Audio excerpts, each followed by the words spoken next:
Social norms and social sanctions, سماجی اصول اور سماجی پابندیاں۔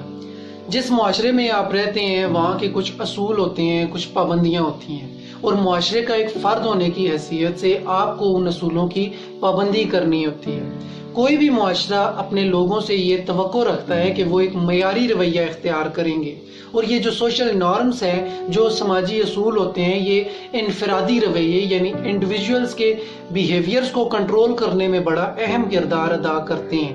اب یہ سوشل نارمز یا سماجی اصول اصل میں ہوتے کیا ہیں؟ In the language of sociology, there are 3 types of social norms. Number 1 is folkways. Folkways مطلب معاشرے کا عام طرز عمل یا عام طرز زندگی۔ کسی انسان کی جو ڈیلی روٹینز یا ڈیلی ہیبٹس ہوتی ہیں، جب بہت سارے لوگ مل کر انہی روٹین کو اور انہی ہیبٹس، انہی عادات کو اڈاپٹ کرتے ہیں، اختیار کرتے ہیں، تو وہ ایک قاعدہ بن جاتا ہے اور آہستہ آہستہ وہ ہماری زندگیوں کا حصہ بن جاتا ہے۔ یعنی ہمارے لباس کس طرح کا ہوگا، ہمارے کھانے پینے کے طریقے کون سے ہوتے ہیں، یا اسکولوں، کالجوں اور یونیورسٹیز کے اندر ہم نے کس طرح سے اسٹینڈرڈ بیہیویئر یعنی معیاری رویہ اختیار کرنا ہوتا ہے، یا خاندان میں ایک معیاری رویہ کیا ہوتا ہے۔ بینگ اے مسلم، ہم مسلم سوسائٹی کی اگر اگزامپل لیں تو ہمارا عام طرز زندگی کیا ہے؟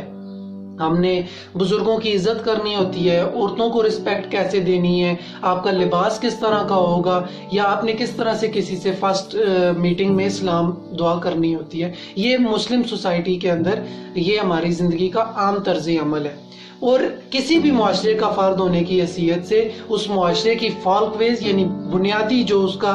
عام طرز زندگی ہوتا ہے، اسے آپ چاہیں یا نہ چاہیں آپ کو اڈاپٹ کرنا پڑتا ہے۔ اگر آپ اس کی وائلیشن کرتے ہیں یا یہ رویہ اختیار نہیں کرتے تو آپ کو سوسائٹی اس پر پنش کرتی ہے۔ یہ وہ والی پنش نہیں ہوتی کہ آپ کو کوڑے لگائے جائیں یا آپ کو جیلوں کے اندر ڈال دیا جائے، بلکہ اس پر آپ کو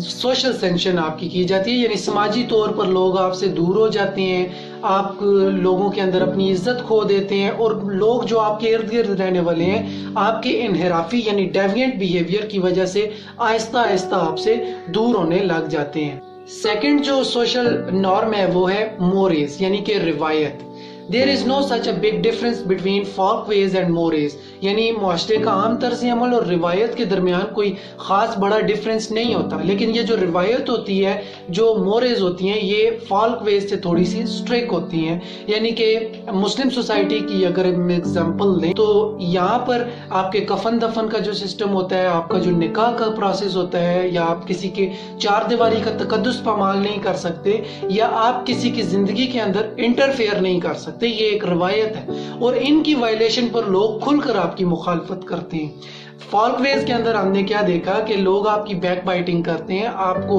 دل میں برا کہتے ہیں، اور آہستہ آہستہ آپ سے دور ہونا شروع ہو جاتے ہیں۔ لیکن جب آپ کسی معاشرے کی روایت کو توڑتے ہیں تو لوگ کھل کر آپ کی مخالفت کرتے ہیں اور آپ کو برا کہتے ہیں، اور آپ معاشرے سے آپ کو کک آؤٹ کر دیتے ہیں، یعنی سوسائٹی آپ کو ایکسیپٹ نہیں کرتی۔ تیسرے نمبر پر جو اہم قسم ہے یہ نارمز کی وہ ہے لا یعنی کہ قانون، جو کہ نام سے ہی ظاہر ہے، law is an engine of social control and it is a formal social norm. اس کے اندر جب آپ اس کی وائلیشن کرتے ہیں تو سوسائٹی آپ کو پنش کرتی ہے فزیکلی، یعنی آپ کسی کا مرڈر کرتے ہیں، چوری کرتے ہیں، ڈاکہ مارتے ہیں تو سوسائٹی آپ کو یہ نہیں کہتی، آپ کی سوشل سینکشنز تو ہوتی ہیں لیکن سوسائٹی آپ کو پنش بھی کرتی ہے۔ اور ایسے جو ریپ کیسز ہوتے ہیں، جو بڑے بڑے جو جرائم ہوتے ہیں، ان کے اندر آپ کو جو بڑی سے بڑی سزا دی جا سکتی ہے وہ آپ کو لائف ٹائم پریزنمنٹ اور ہینگ ٹل ڈیتھ جیسی سخت سزا بھی تجویز کی جا سکتی ہے۔ ٹھیک ہے، تو جیسے ہم نے دیکھا کہ فالک ویز اور موریز کے اندر آپ کو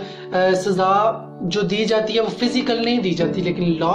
لا وائلیشن پر آپ کو پنش کی جاتی ہے۔ اور ایٹ دی اینڈ بس یہ ایک چھوٹی سی ریکویسٹ ہے کہ معاشرے کے بنائے گئے ان اصول و ضوابط کی پابندی کریں، مثبت سوچیں، اور معاشرے کا ایک باعزت شہری اور باوقار اور رسپانسبل سٹیزن ہونے کی حیثیت سے ایک معیاری رویہ اختیار کریں۔